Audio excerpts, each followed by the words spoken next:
Come on in. We've been expecting you. We know you're watching this video on our website or YouTube channel because you want to know the exact steps on how to rush apostille this type of document as fast and as easily as possible. So buckle up, and here we go. Hi, if you're watching this video right now, it's probably because you're needing to understand where and how you can rush Apostille, a Texas Articles of Association document, which is considered a non-recordable document by the Texas Secretary of State. What will it cost? What is the current turnaround and processing times? And what are the exact steps you need to follow to place a Texas Apostille order with us?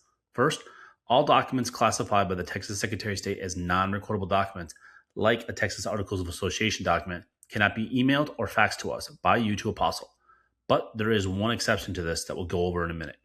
You must either mail us or drop off to us the original wet ink signed Texas Articles of Association document. It cannot be a photocopy at our main Austin, Texas office. Second, all non-recordable documents must be properly wet ink notarized by a Texas notary public.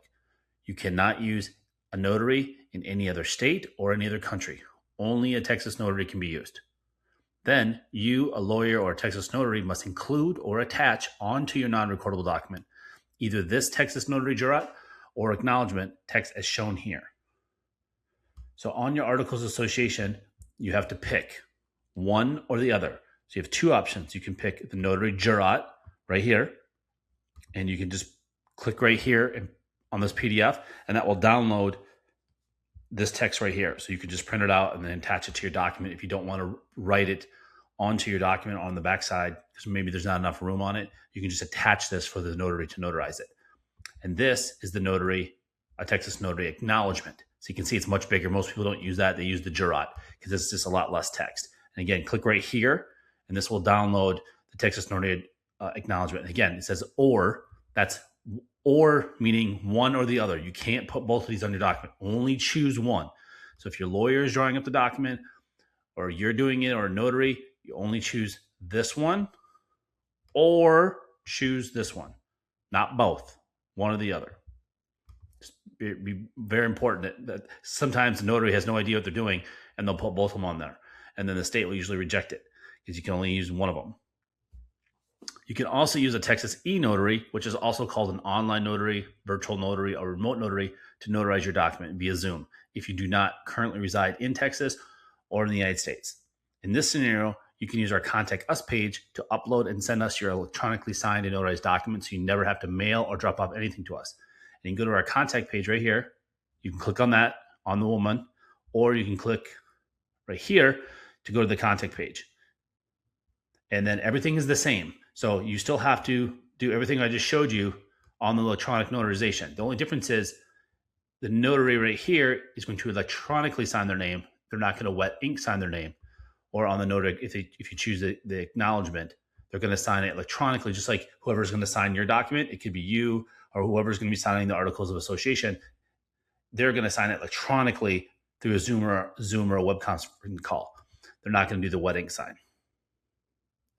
On our Texas Apostille order form page that you can access by clicking on the order form button at the very bottom of this page, you'll need to complete the online Texas Apostille order form, then print it out, and then drop it off or mail it to us along with a prepaid returned FedEx or UPS shipping label so we can mail all your documents back to you or to whomever in the world. And again, you don't have to mail us anything or drop off anything if you get it e-notarized. So if you e-notarize, again, you go up to here, click the contact button or click right here, and then you'll upload on that page. At the bottom of the page, there's a place where you can upload several documents, and you'll upload your electronically notarized document.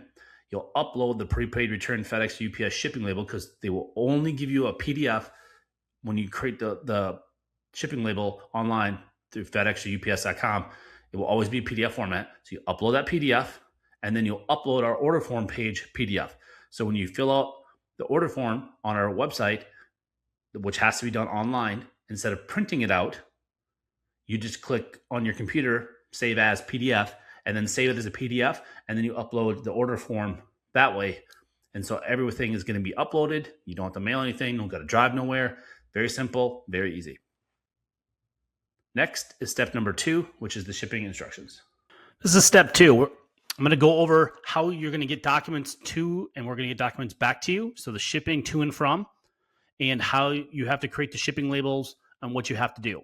So depending if you're getting a state, federal, or embassy level documents apostilled, or all three. If you're going for example, a non-Hague country, you have to go through the legal, that's called the document legalization or attestation process. And if it's a state level document, like say a birth certificate for, let's say, Vietnam or Thailand, you'd have to get it done at the state level of Texas, then the U.S. Department of State, and then the embassy of that country.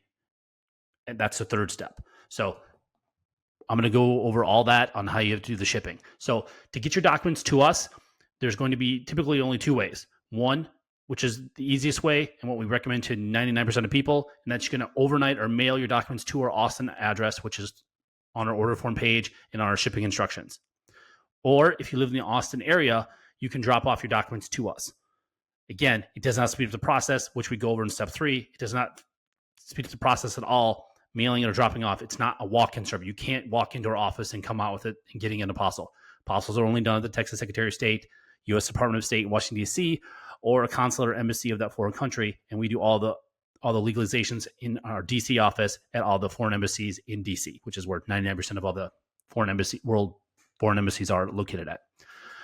So I'm going to go through what you have to do. So if you're going to mail your documents to us, please do not use the post office. Do not use the United States Post Office. They lose documents constantly. They lose billions of dollars for a reason every year.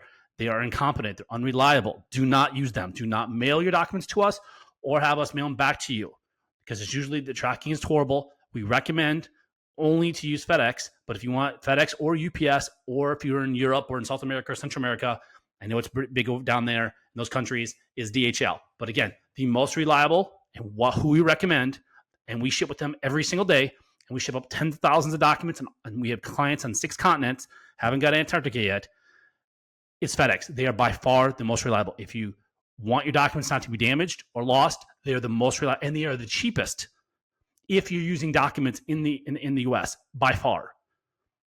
And I'll give you an example. We ship to our DC office from Austin, Texas. So the middle of Texas, all the way as far as you can possibly go across the country until the Atlantic Ocean to Washington, D.C. It costs us $10.95 to 2-day FedEx documents to our DC office. If we use UPS, same turnaround time, it's over $40. If we use the post office, it's over $20. It's like $23. It's over twice. So if you're using documents, FedEx is so much cheaper than using UPS and the post office for that matter, if you're doing it fast within overnight or 2 days. Most people don't realize that's only if you use the FedEx One option. And our video on our shipping pages, they're going to go through that. I'm going to explain that. So here's the links you're going to click on. So this will do a long video, another 15, 20-minute video. It will walk you through something that FedEx or UPS doesn't even do on their website. We have screenshots and a video walking through the screenshots on how you can create a prepaid return shipping label on FedEx.com or UPS.com from anywhere in the world. So I don't care where you live in the world, you can go online and you can create a prepaid shipping label, and then you can print that out and mail that to us, or you can download it and email the PDF that they give you. It's only a PDF. You cannot give us shipping labels in a Word document or a GIF or a JPEG or whatever it is. You need the original PDF that both UPS and FedEx will give you.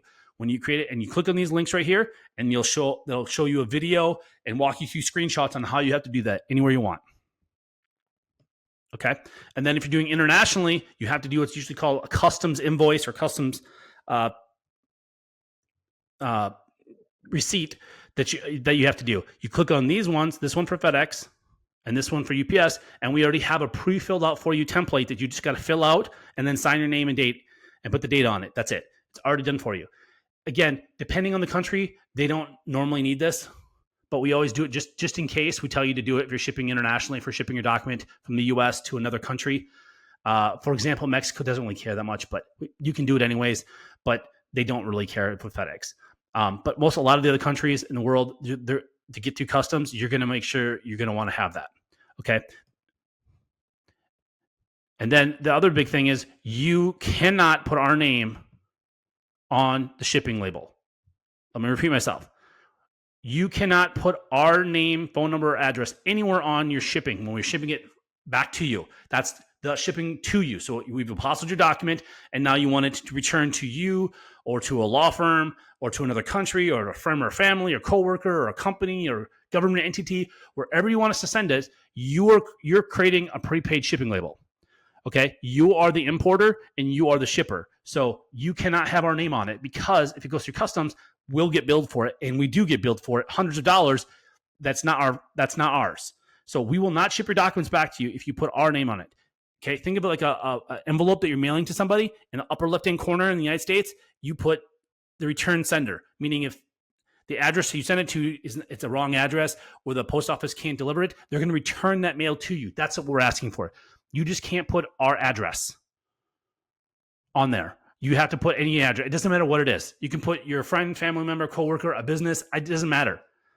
You just can't put our information on there. Again, you can just put yours. That's what people do. You can put your address as the to and the from. So, for example, you're shipping it. You want it shipped back to Europe, let's say.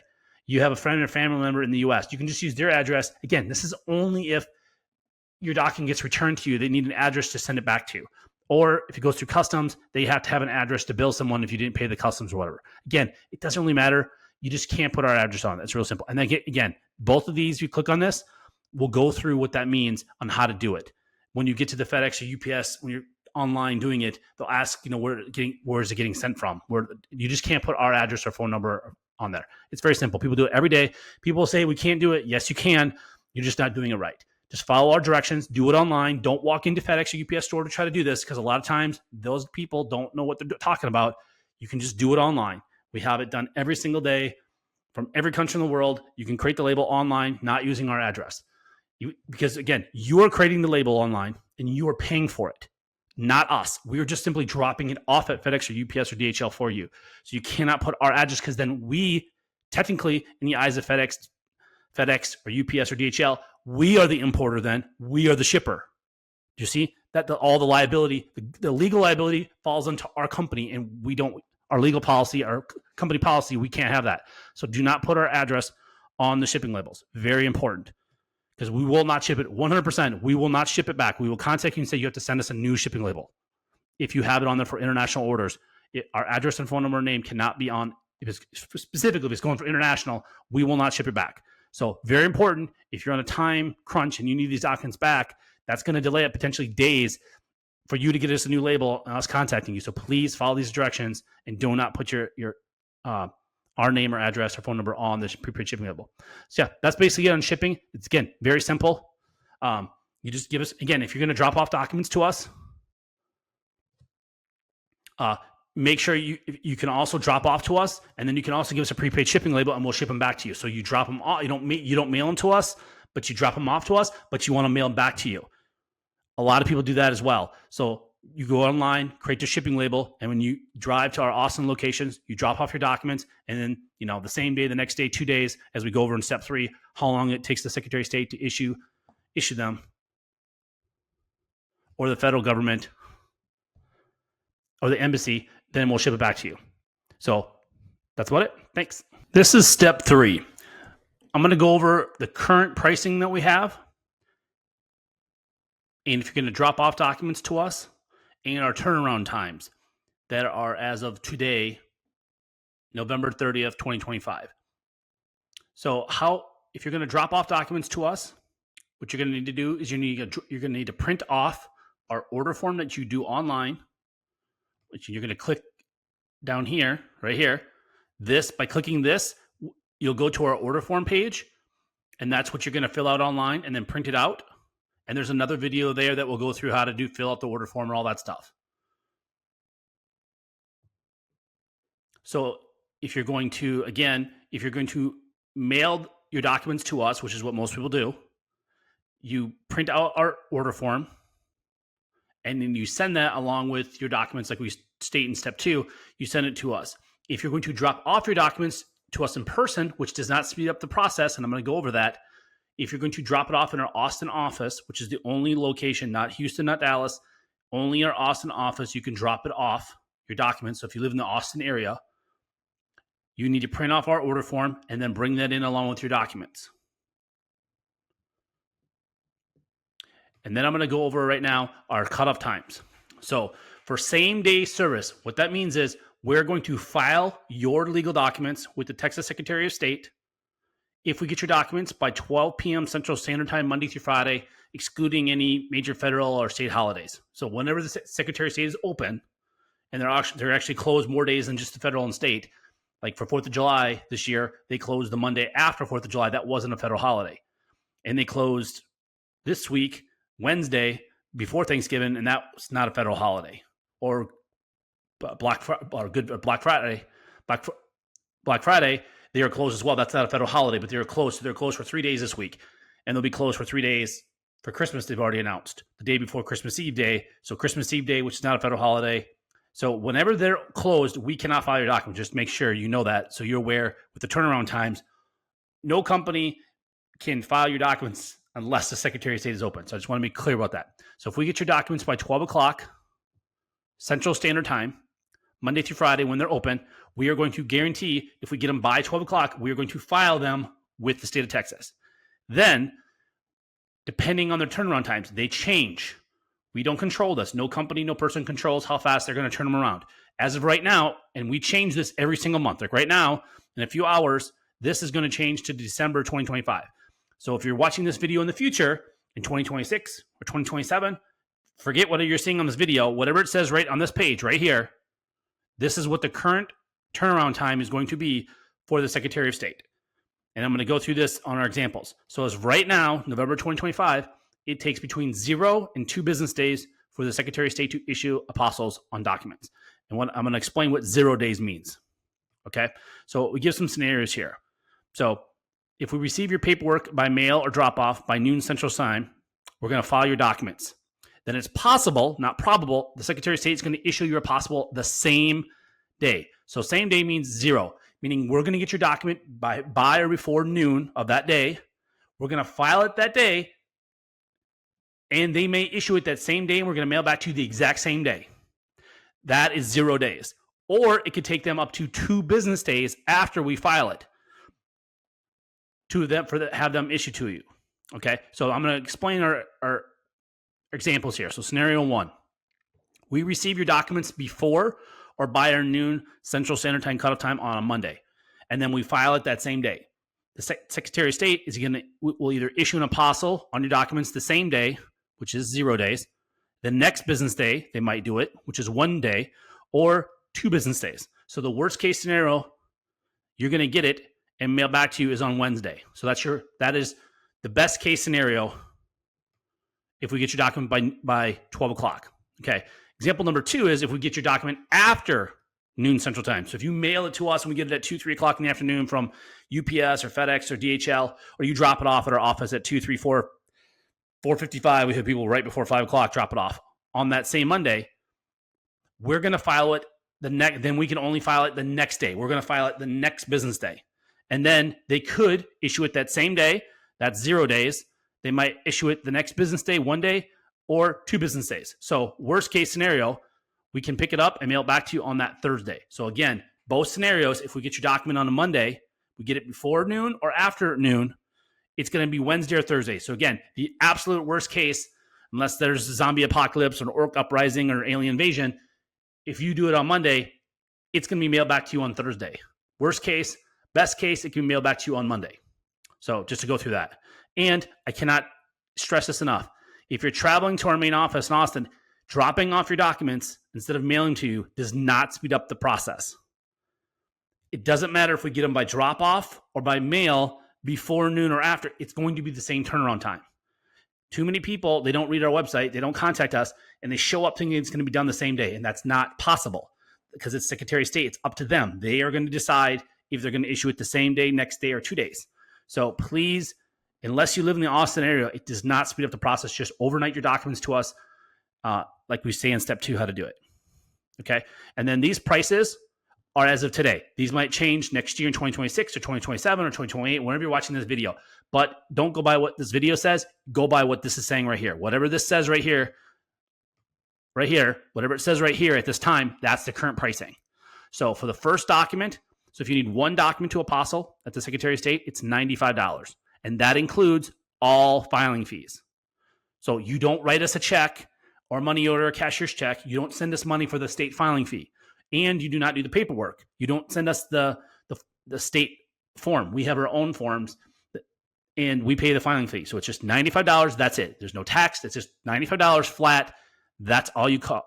And then if it's multiple, it's discounted. And this is just an easy little chart for you. If it's one document, it's $95. If it's two documents, you need Apostille. And this is at the same time. It's $170, $3, $245, so and so and so and so. So that's just the current pricing all the way. We just have it. And again, any additional documents are $75 each. And then when you're ready to order, you just click this button, and that's going to take you to our order form page for Texas Apostles. And again, this is only for Texas.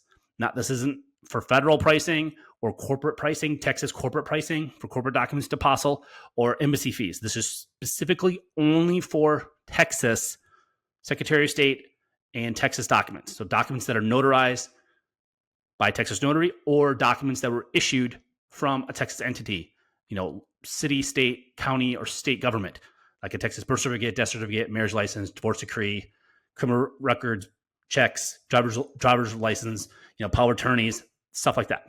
So that's step 3. Thanks.